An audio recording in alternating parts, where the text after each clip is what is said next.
You're watching 5 Star Live. East Tennessee's #1 post-game high school football show. Live on location from the biggest game of the week.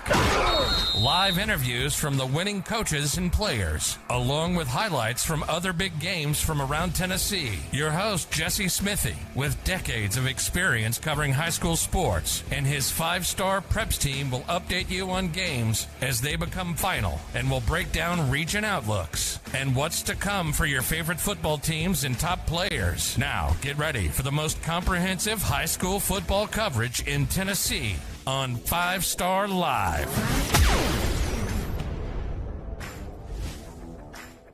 Welcome in, everybody, to 5 Star Live, halftime edition of the 5A state quarterfinals here at West High School, where the Rebels got off to a slow start tonight, but they lead at the half 14-10 over an Oak Ridge team, Kevin, that really came in motivated tonight. Yeah, I mean, really the story of the game so far, Jesse's been the domination of each quarter. Oak Ridge absolutely dominated the first quarter, got 10 points in the first quarter, held West to 0 first downs, and then West turns around on a huge mistake, really, to me, by the referees, not allowing the punt returner to receive the ball. Muffed punt off of the back of a Oak Ridge player, and the momentum shifted. West got back in the game, scored 2 touchdowns with Mattress there in the second quarter, and now they're up 14-10. So I'm really anxious to see how both teams go in the halftime, make some adjustments, try to figure out what they can do to come out here and try to win the football game. The unpredictability of Class 5A continues tonight.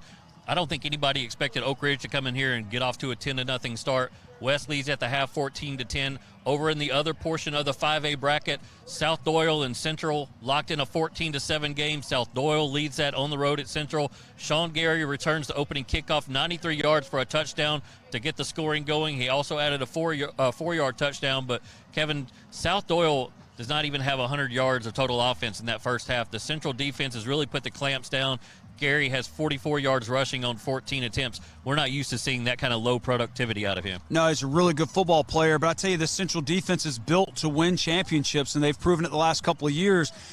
But right now, South Doyle is doing to Central what Central does to everybody else, and that's scoring on defense or special teams. And so right now, Central's got to get their special teams corrected, and they got to find a way to score points, because South Doyle's played good enough defense to hold this Central offense that struggled at times all year. We'll see if Central can score on defense to get them back in the win column. If Central can get to the 20-point total, you got to feel good about it. Feel good about it. Feel good about their chances. Some really surprising results tonight at the half.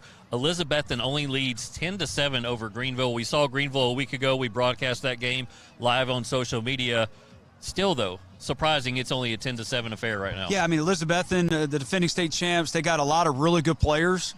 But I think what you saw last week, Jesse, is a Greenville team who had to keep battling back and survive like they have all season just to have a season. And I think we saw some young guys grow up that's adding to their already senior firepower that they had. I think that was a huge confidence builder last night in some tight situations for Greenville, and I think it's carrying over to this ball game against Elizabethton. Maybe the biggest surprise of the night. Alcoa 14, Gatlinburg Pittman 13. I mean, what? This is an Alcoa defense that does not allow points. Why has Gatlinburg Pittman been able to score tonight? Turnovers. They've had some turnovers tonight. Alcoa debuts Caden Buckles at quarterback. He gets off to a great start, goes down, throws a touchdown pass in his first drive at the helm for the Alcoa offense. He's been ineligible all year, transfer from Catholic, but then some fumbles happen, and Gatlinburg Pittman's taking advantage. Listen, I don't care how good of a football team you are. I don't care how good players that you have. I don't care how good your coaching staff is. If you don't take care of the football, you're going to lose, and especially in the playoffs, it's even more magnified. And again, we talked about the South Doyle Central game. You've got to be sound on special teams. You cannot give up touchdowns on special teams, and you cannot turn the ball over, or you're going to be in tough, tight ball games, and or you're going to lose and go home. Alcoa second half line minus 27.5, something like that.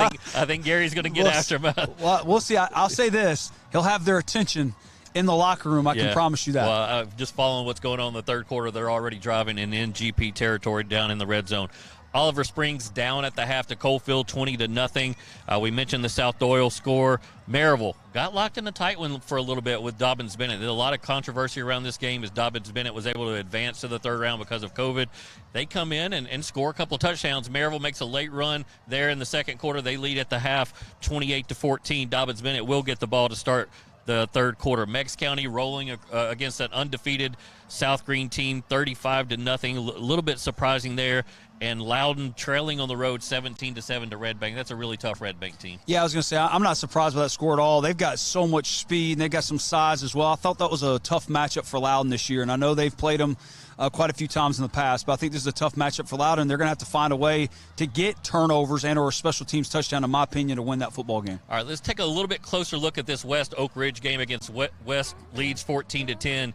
Kevin, in that first quarter, Oak Ridge had 3 possessions. They crossed the midfield point 3 times. What did you see out of their offense that led to that success? I was really impressed with the offensive coordinator coming into the football game for Oak Ridge. He went to an empty set, and he stayed in it almost the entire first quarter and really the first half. What you got to understand about defenses is they don't see empty a whole lot at the high school level. So a lot of times you come in with one front or one coverage, and he caught West off guard, and they really did some good things with Kendall Jackson out at receiver, Kendall Jackson in jet motion, and Mitchell running the football himself. As much time as they had as much time as they chewed off the clock, as many times as they were down near the red zone, they're late in the first quarter. They're only up 3-0, and you're wondering, like, they've achieved so much. They're owning this game. They're not up by enough points. Well, and then we talked about it. We said they got to score a touchdown here, and they did. They put the ball in, an 8-yard touchdown pass from Mitchell Gibbons. But really, the game has changed after Oak Ridge stuffed West again. I mean, absolutely shut them down offensively. The defense has been flying around for Oak Ridge, and then the muff punt where the ball hit the back of a Oak Ridge player who was blocking for his teammate. Oak Ridge didn't even have an opportunity to catch the football. I think the refs absolutely missed that call. It should have been kick interference. But hey, at the end of the day, you got to bow up and you got to find a way to make a stop, and Oak Ridge did not. What we're looking at here is Mitchell Gibbons taking the run, and this play right here, they push him out of bounds, real physical play. He gets up, his team's fired up. Now we switched over to the start of the second quarter, and Gibbons feeds off that energy. Touchdown pass to Cole Adams, just really like that throw. Absolutely. I mean, they did such a great job there on those plays. And West got a few things here and there, but West just really isn't built to kind of throw the football down the field. And you saw here a lot of overthrows in the first half. You saw a couple of completions. You saw them because of situational football, trying to score there late in the half, throw the ball. I'm having a sneaky feeling, Jesse, that we're going to see a lot of Mattress and a lot of Mr. Barfield in the second half when they get the ball first. So at this point, I mean, West is just kind of slowly starting to find their footing in this game. Isaiah Mattress getting going, getting down near the 10-yard line. I didn't have the muff punt in there. And I was going to say, for our viewers to see this is drive. They get the ball. Oak Ridge is going to get the ball on the minus 35-yard line, and then the muff punt, and West takes it in. Yeah, so they take advantage of it. They get the short field and really put it into play, and now they're up 14-10 here just shortly, and really had a chance to possibly make it 21-10. Yeah, I thought Oak Ridge did a really good job there at the end of the half, Jesse. With all the momentum on West side, West got the ball again to go in to try to score before half and getting the ball in the second half, and they found a way to get that stop that they really needed. Yeah, so we'll see Isaiah Mattress carried in from the 4-yard line right here, bouncing off of everybody, just such a big physical running back. That makes it 14-10. Mitchell Gibbons, though, as well as he played in the first half, he's going to make a mistake here. What did you, and it'll be coming up here in just a minute. He got under pressure, he got on his back foot and tried to throw a ball. What do you think he was trying to achieve there? I think he's just trying to make a play. I think a lot of things were going bad in the second half. You saw the bad, or second quarter, you saw the bad snap. All he needs to do right here is just eat it. Fall down and eat it. You cannot make this mistake. They're very fortunate that West got a block in the back here. Otherwise, West was going to get the ball on the 25-yard line. It pushed them back almost to midfield. They were very fortunate there at the end of the half. Oak Ridge has just got to settle down because they dominated this football game. They can't feel down about themselves. They can't let the referees get in their head. Coach Gaddis has got to rally the troops, get them back to what they were doing in the first half, and I think they're going to be just fine. This is a good football team that is very active. I think we're in for a really, really nice second half here. You just heard the buzzer go off. We're going to get back to the game. Come back after all the games are over. We're going to know who's going to the state semifinals in the TSSAA football playoffs right here on 5 Star Live. Join us on Twitter, Facebook, YouTube. After the games go final, we'll have highlights from around the area. We'll have interviews with players and coaches. Come right back here after the games and break down the action with me and Kevin right here on 5 Star Live.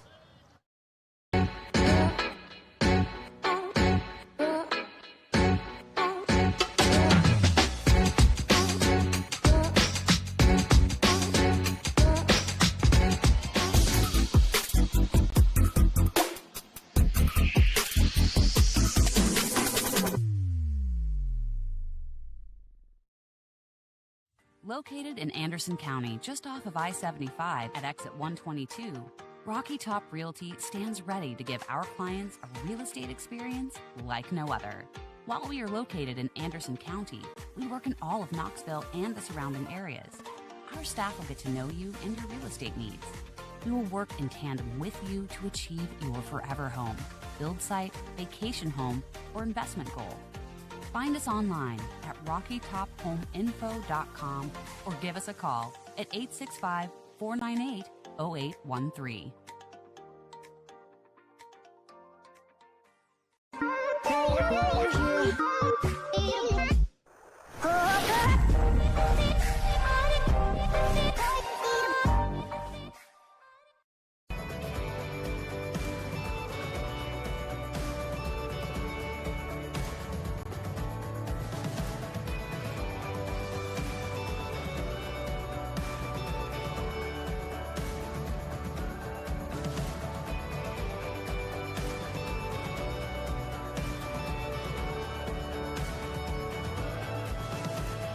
When you shop at Elliott's, your journey is our purpose.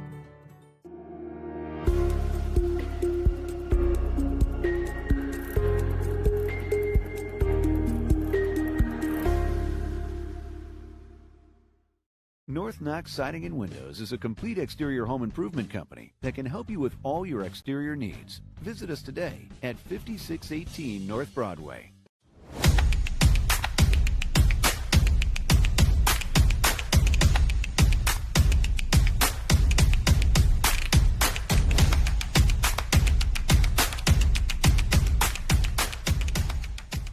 Since 1945, the John H. Coleman Company has been serving the East Tennessee area. We wouldn't have made it for 75 years without the experience and hard work of our quality employees. When it comes to heating and air conditioning, our goal is to make your experience stress-free, whether buying a new unit or servicing your current equipment. The way we do that is making sure you have the information you need to make the right decision. East Tennessee is our home, too. We've proudly served you for 75 years and look forward to serving you for many years to come. John H. Coleman Company, trusted since 1945.